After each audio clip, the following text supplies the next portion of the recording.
Beautiful, mysterious, unique. Islands are worlds of their own. Places apart where life has evolved differently. But in our modern, interconnected world, islands are also part of a global community that is changing, for better or for worse. In this series, we're exploring the lives of islanders. We're discovering that no matter how distant they are from the mainland, how distinctive their histories, or how proud they are of their independence, islands can't separate their futures from the fate of humanity as a whole. In so many ways, these shores are the front line of global change. What happens here matters to us all.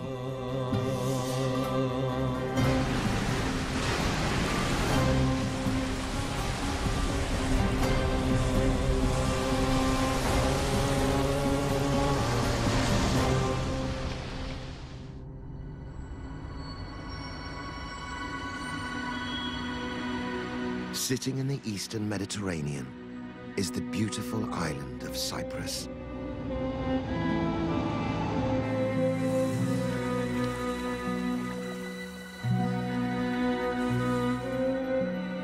Kilometers of glittering coastline. Hundreds of hectares of broad, fertile plains set against a backdrop of dramatic mountain ranges.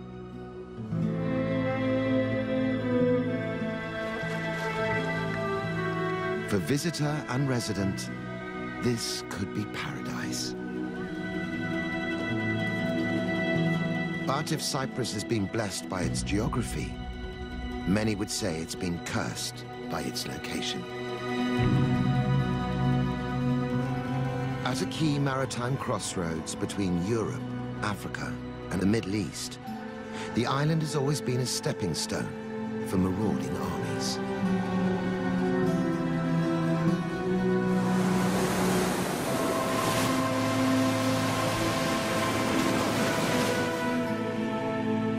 Each time the people of Cyprus have been caught in the swell, forced to change their identity, pledge new allegiances. But the bloodshed isn't all ancient history.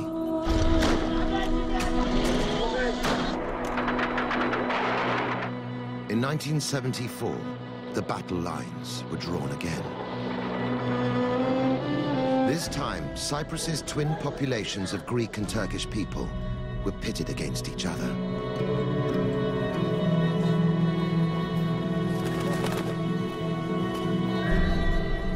The violence left deep scars on the landscape of the island and the psyche of the islanders.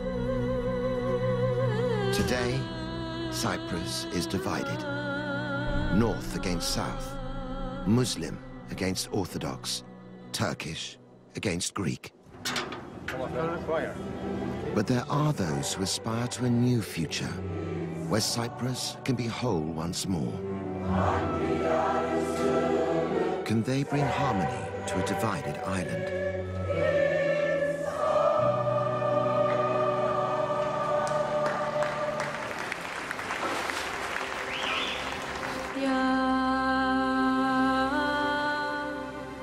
Cyprus is an ancient land of myth and romance. Its patron is Aphrodite, the Greek goddess of love and beauty. Legend has it she was born here, at Petra Toromio on the island's southern coast, rising from the sea on a giant shell. Her miraculous birth is marked by a feature that still dominates this famous beach, Aphrodite's Rock. The story goes that if anyone manages to swim 3 times around her rock, the goddess will bestow on them perpetual beauty. Now the myth is used as a marketing ploy to attract holidaymakers to the island. And with 340 days of annual sunshine, the tourists arrive in their droves. 2.5 million every year. Some come for the classical history and the ancient ruins. Others for an entirely different experience.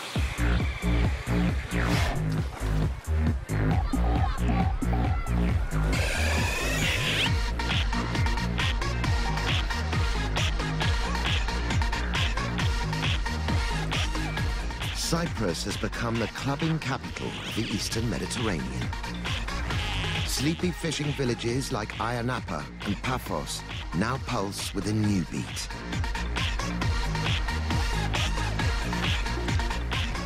But the island's appeal to the beautiful people is nothing new.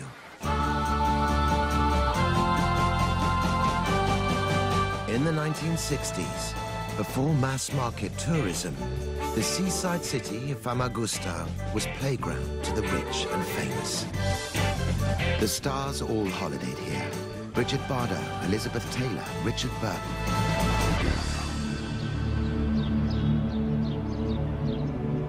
But in 1974, the golden days came to an abrupt end.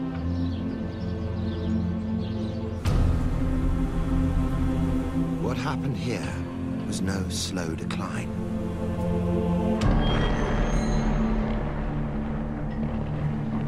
It was a sudden and bloody conflict.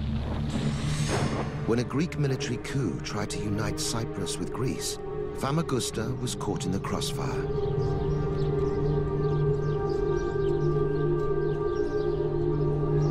Determined to protect its people and its interests, Turkey responded with force. An emergency evacuation was completed just hours before the Turkish and Greek armies met in combat on the streets of Famagusta. Greek Cypriots fled south.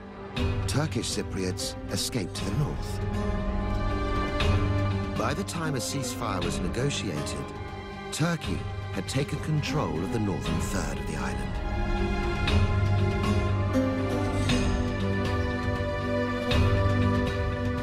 The United Nations set up a buffer zone between the two sides. Known as the Green Line, it's now a permanent divide across the whole island. To the south, the Republic of Cyprus is Greek Cypriot. It's part of the European Union and is recognized internationally.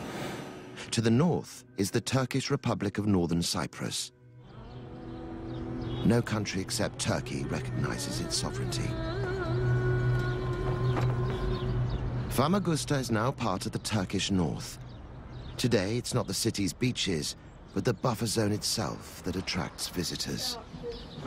They gaze from a distance at buildings abandoned since the conflict. The old tourist quarter, trapped in the no-man's land that cuts Cyprus in two. These signs of sudden departure still lie untouched. 4 decades later, there is little hope that the residents might return to take up their interrupted lives. Greek Cypriot farmer Andreas Hadziaros is one of those who's been displaced. His home village of Achna is trapped in the buffer zone, a mirage in the distance. Just 16 when the conflict erupted, Andreas remembers leaving everything when the Turkish army invaded.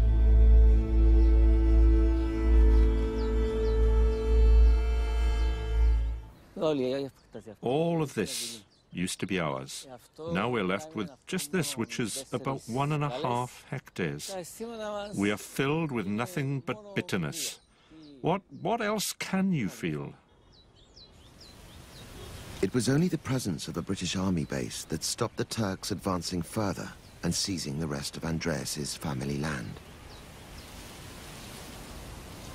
Today, Achna lies abandoned and empty. Andreas can only watch from the safety of the Greek south as Turkish soldiers stand guard on the roof of his church. It's a daily reminder of the rift that now divides Cyprus. A rift that pushes the question of national identity to the heart of everyone's lives. Cyprus is a small country. There are no Cypriot people. We are Greek. And now there are also Turks in Cyprus. But there's no such thing as a Cypriot national.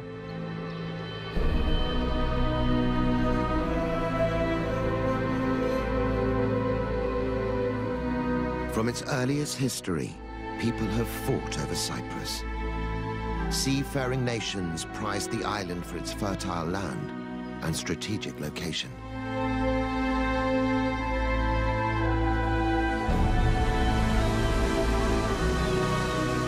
They came across the Mediterranean from Europe, Asia, and Africa.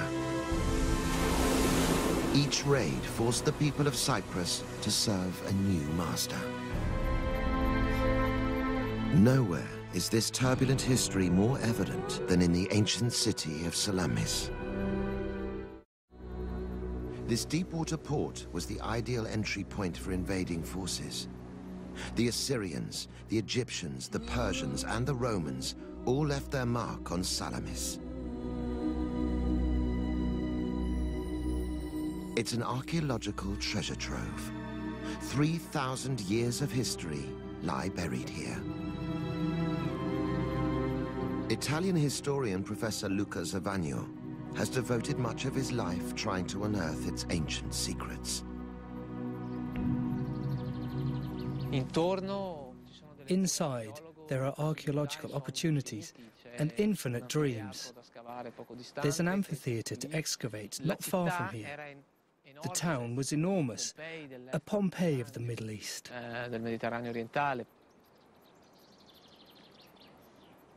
But the present-day conflict in Cyprus runs so deep that even ancient history has become a political issue.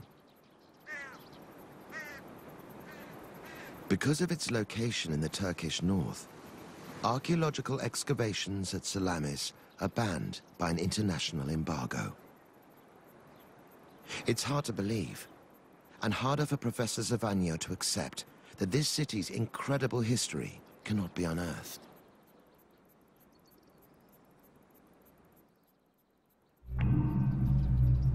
From the surface evidence alone, Professor Zavagno has been able to document a compelling history. Wave after wave of the great powers of the Mediterranean taking possession of this key entry point. There is much more to discover about these astonishing ruins. But for now, their story is frozen in time. Professor Zavagno wonders whether he'll ever be able to marvel at their full riches. Living here as a Byzantine expert is a tragedy. Personally, it's a struggle to overcome the sorrow that I feel every day, knowing what Salamis could potentially be in archaeological terms. So the standoff continues. The pain and frustration of modern Cyprus manifest here in Salamis, an ancient city of unfulfilled Eastern promise.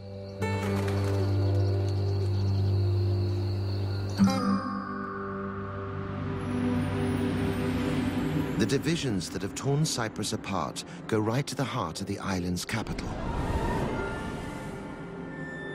The Green Line runs through Nicosia, the last divided capital in the world.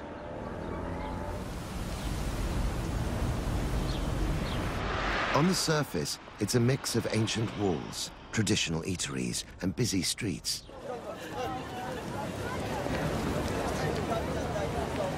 But you don't have to look far to find the scars of division.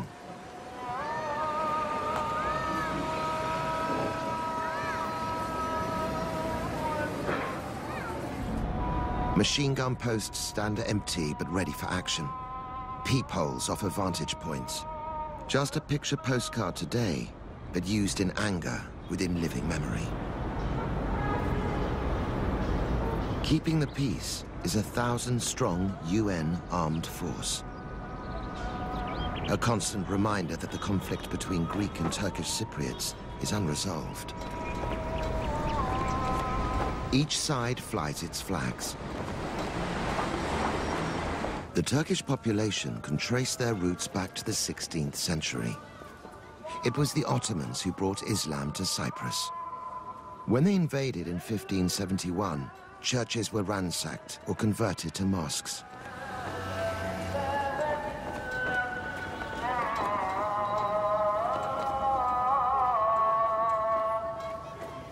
By contrast, the southern half of Nicosia is home to the Christian Greek Cypriots. Many of those living here, like Harry Lowe, came to the capital as refugees.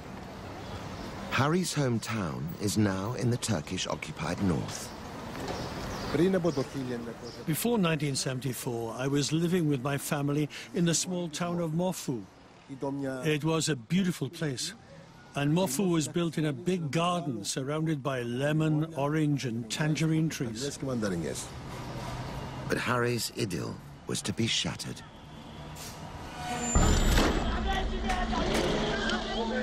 Since the 1960s, tensions between the Greek and Turkish Cypriot communities had often erupted into violence. The invasion of the Turkish army in 1974 was a godsend for the harassed Turks.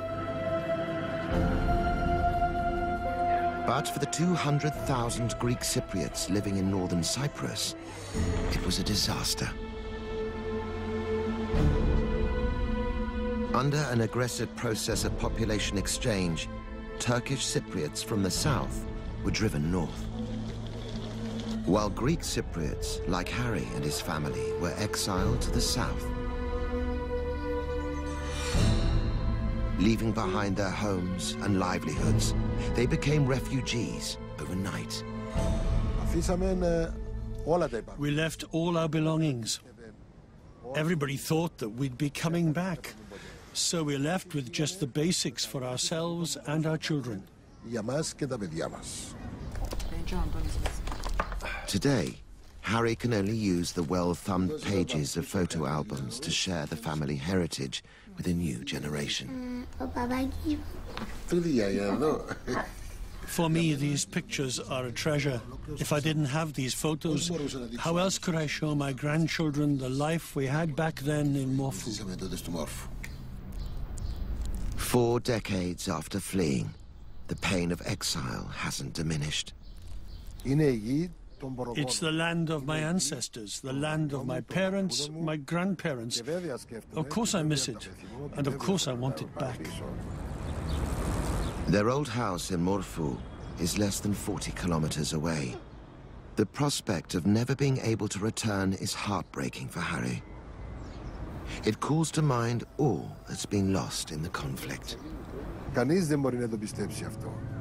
Nobody can believe this.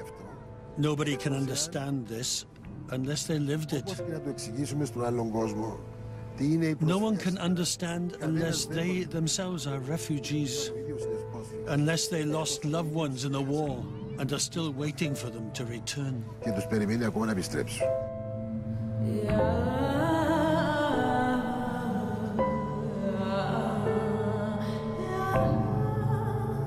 More than 2,000 people are officially registered as missing in the conflict. Political efforts to put an end to the conflict are also unresolved. Greek Cypriot presidents, from the iconic Archbishop Makarios in the 1970s to the more modern leaders, have failed to find a way forward.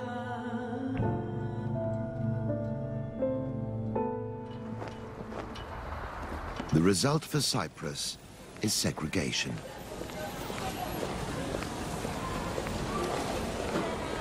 Two peoples living on opposite sides of a border, isolated by their differences.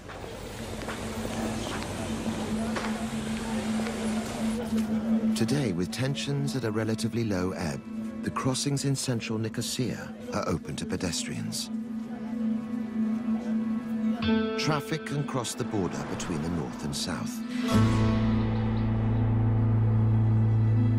But for trade, the Green Line is a real barrier. It acts as a brake on the economic development of the whole island. The Greek south, with its membership of the European community, is able to trade freely with the rest of the world. But it's much tougher to sell to the north. For businesses there, the effects are much worse.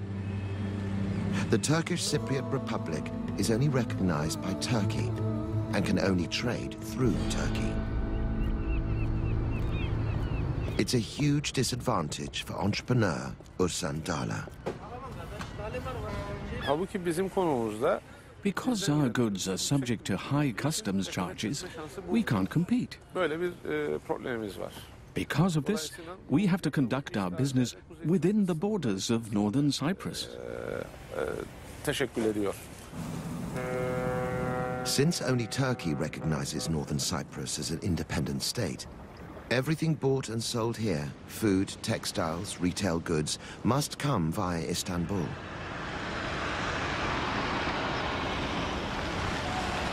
Even the post has to pass through Turkey first.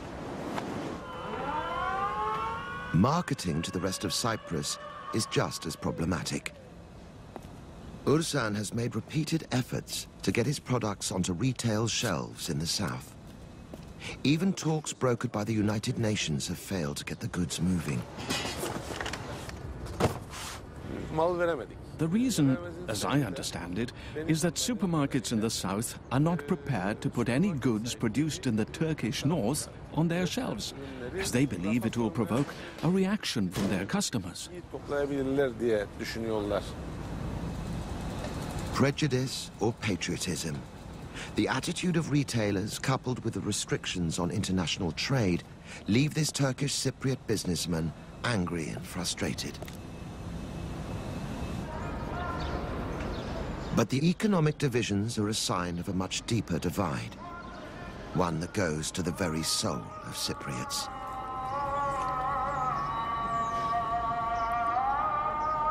Their island is home to two major faiths, Orthodox Christianity and Sunni Islam.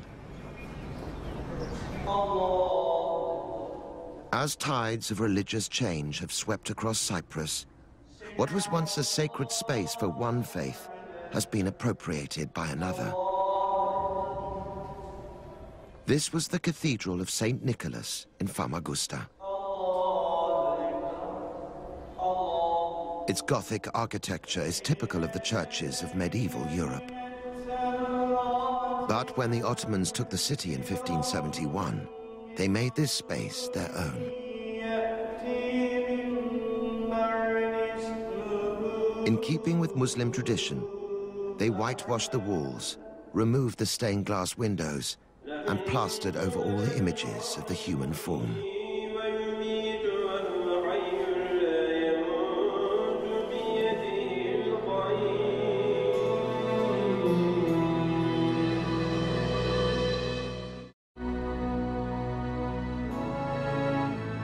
By contrast, Greek Orthodox churches are elaborately decorated and highly ornate. Inside, vivid icons of the saints, the Virgin Mary and Christ cover the walls.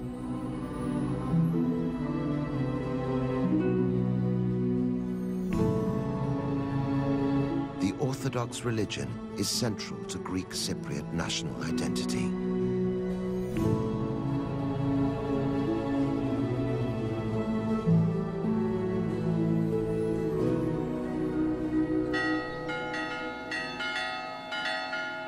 In the foothills, the village of Peristorona is preparing to celebrate Easter, the most important festival in the Orthodox calendar. For the older villagers, the Saturday of Holy Week is a quiet day of reflection and relaxation.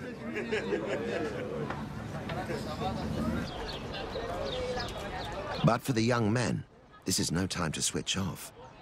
The night before Easter calls for maximum vigilance. Weeks of painstaking effort are at risk.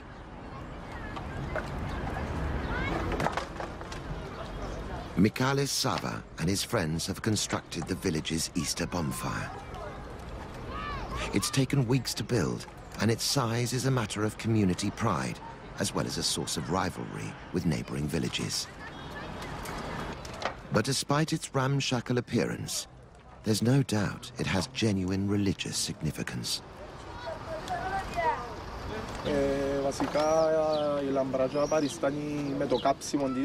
As you can see, on top of the bonfire there is an effigy of Judas, who betrayed Jesus. To show that we condemn him, we burn his effigy every year. Orthodox traditions like these permeate rural life in this part of the island. At the family home, Michaelis' mother, Maria, is also busy, preparing food for the Easter celebrations. It's a tradition she's determined to pass on to the next generation. Just as my grandmother and my mother taught me, I'm trying to teach my daughters, so when they have families of their own, they'll be able to make their own Easter preparations. After weeks of eating unleavened bread, loaves are again baked with yeast to symbolize Christ's rising from the dead. Religion is not just for Easter in the Savard family home. Their whole house is decorated with religious pictures. The icons, which is such a distinctive part of Orthodox practice.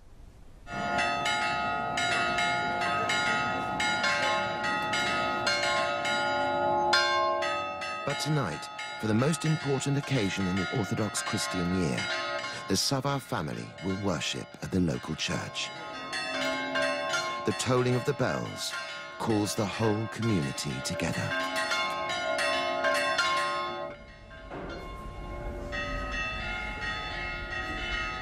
Some of the older villagers prepare by kissing religious icons and relics.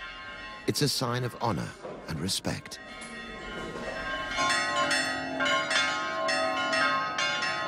The Savard family, like their friends and neighbors, arrive in their best clothes.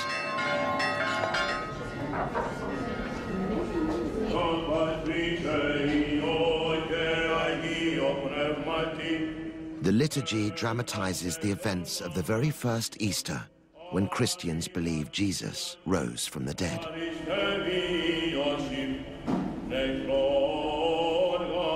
Greek Orthodox Christians have been celebrating this way since the 9th century.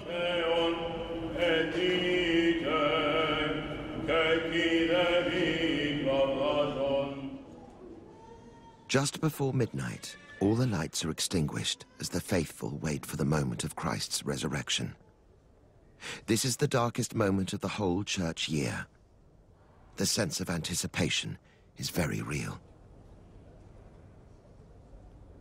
At the stroke of 12, the priest emerges.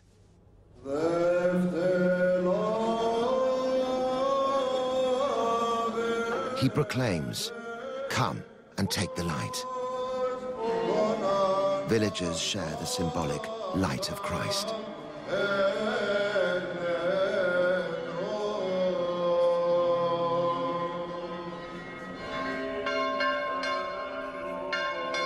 The procession outside represents the journey of Mary Magdalene and Mary, the mother of Jesus, to his tomb on the first Easter morning.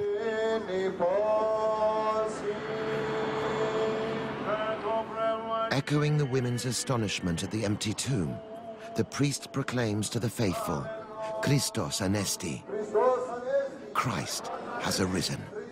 And the congregation reply, "Alithos anesti," truly he has arisen.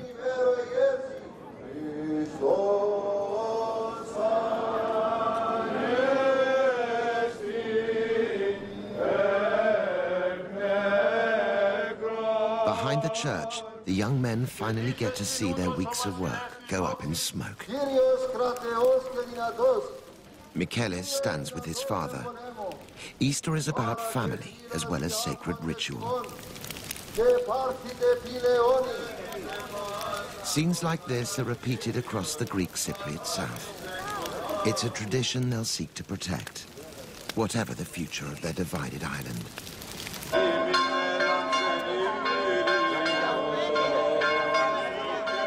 As the Sava families say their goodbyes, they've one more tradition to observe. If they can keep their holy flame alight all the way home, they will enjoy a bountiful year.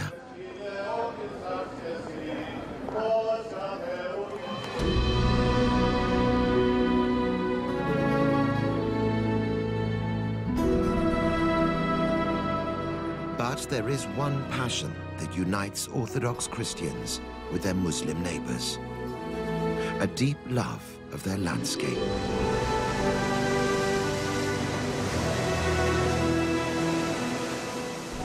And there's one place where this is especially true: the Karpaz Peninsula.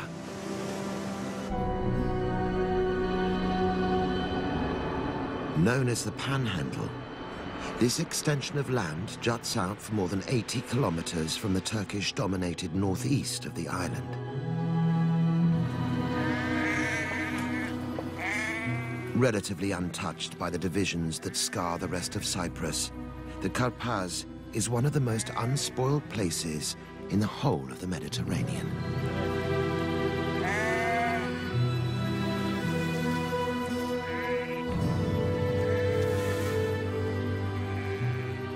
It's also home to a unique community.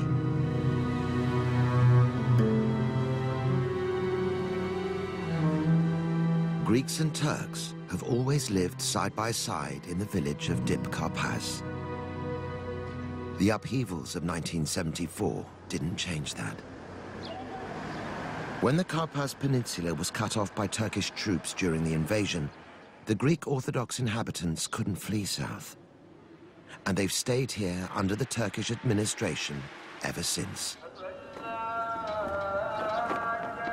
Today, the village's church welcomes the Orthodox faithful just across the main square from the mosque, and it's call to prayer.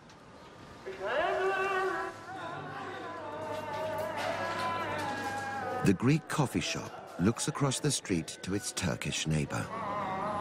They're used indiscriminately by both groups.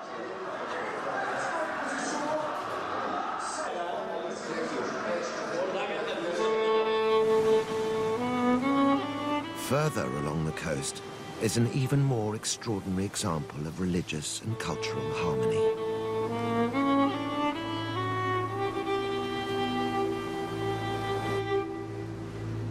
This crumbling monastery was once known across the world as the Lourdes of Cyprus for its miraculous healing powers. Dedicated to St. Andrew after he performed a miracle here, it's a cherished holy place for both Greek and Turkish Cypriots. Pilgrims of all faiths come here to pray side by side.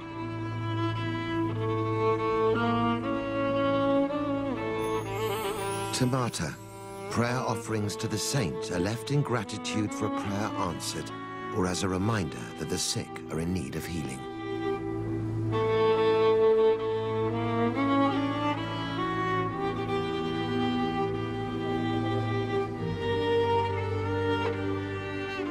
This is holy ground. But it's no miracle that the surrounding countryside is so fertile. Underneath the Panhandle, there are bountiful reserves of subterranean water. This keeps the Karpaz lush and green through the hot summer months, when the rest of the island is baked dry.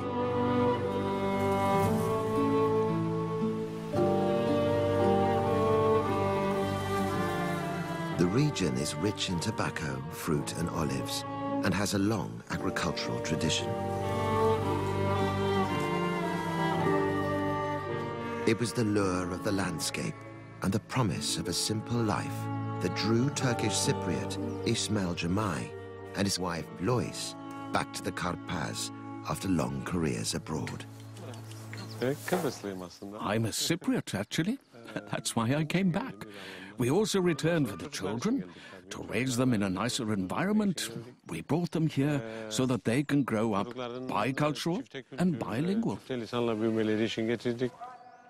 Ismail grew up near the village of Bukanok.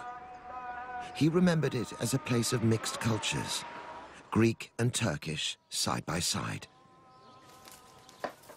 But when Lois arrived here in 1986 and began to immerse herself in the culture, she was dismayed to discover the truth. The Greek villagers had been forced out. 74'ten sonra Rumlar istemedi kalsın. After 1974, Greek Cypriots didn't want to leave the village. It's a nice village, they said. We didn't do anything. We're friends with Turks. Türkler istemediler.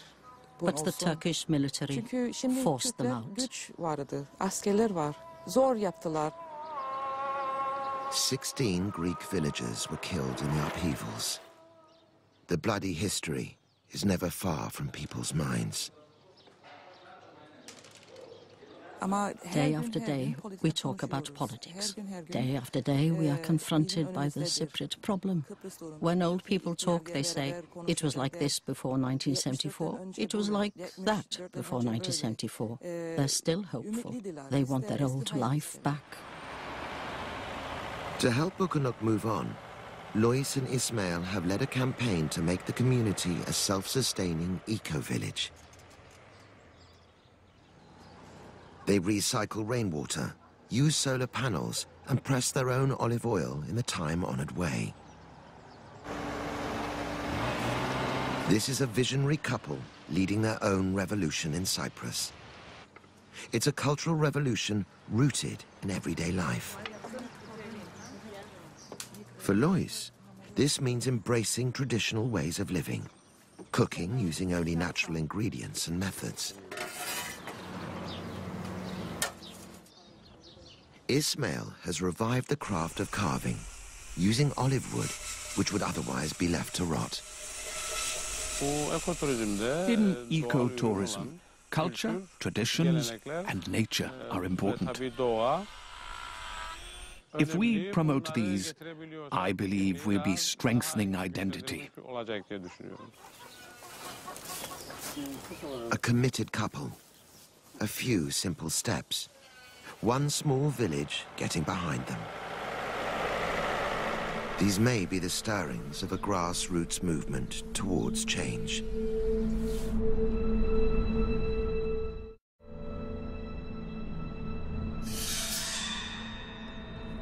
Back in the divided capital of Nicosia, the barriers to progress haven't shifted.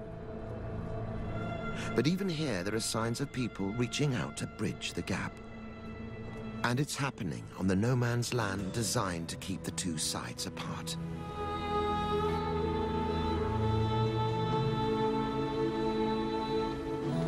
Marine engineer George Spirou believes real reconciliation between Greeks and Turks may be possible. In 1997, he co-founded the bi-communal choir for peace. It's a 50-strong group of Greek and Turkish Cypriots.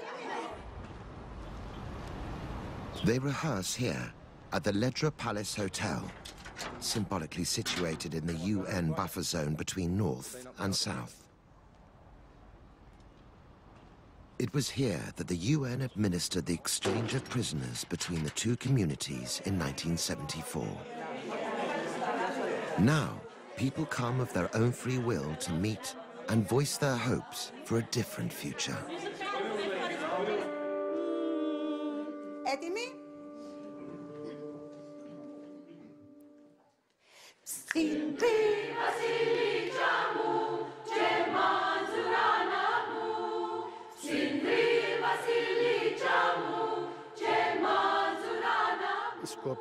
The purpose of the choir was to unite the two communities by means of their common cultural values, and to use music to spread the message of love, peace, and togetherness.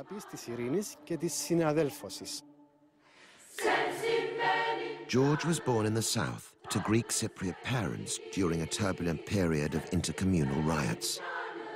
He'd never even spoken to a Turkish Cypriot until he was 38 years old.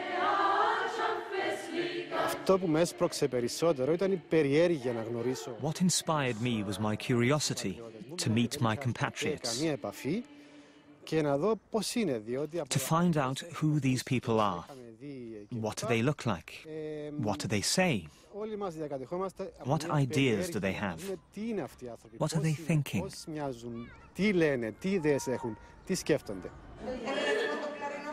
George's quest for harmony struck a chord on both sides of the community.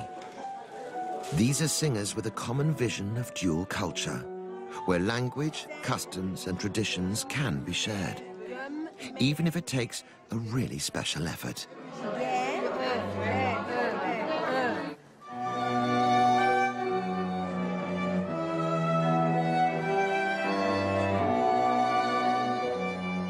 Songs from both cultures are featured, and the choir is led by two conductors, one from each tradition.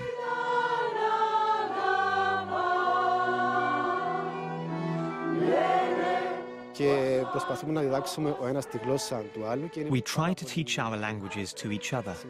This is very important, and the audience sees this, sees the efforts of one community singing in the language of the other. The joy and peace our members share is projected to the audience.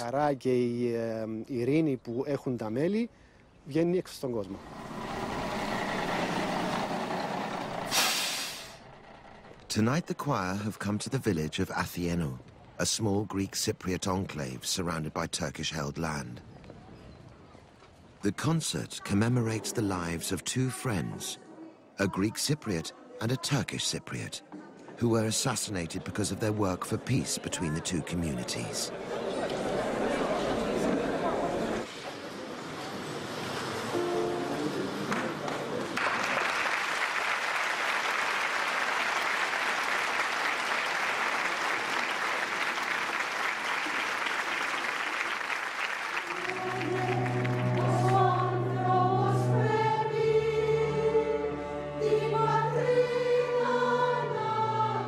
They may be welcome here, but to spread their message of harmony wider, the choir must strain to be heard against the clamour of division and prejudice that's gone on for so long.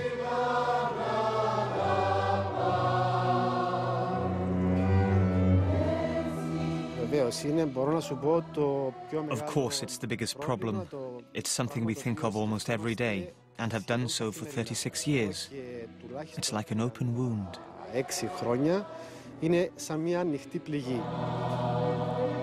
it's a shame because it's a very beautiful island, and to be divided with half over there and half over here, this separation is a real shame.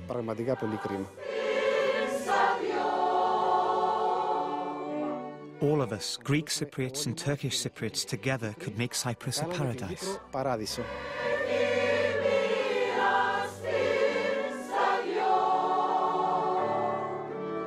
Wearing white to symbolize peace, the choir's finale is an emotional plea.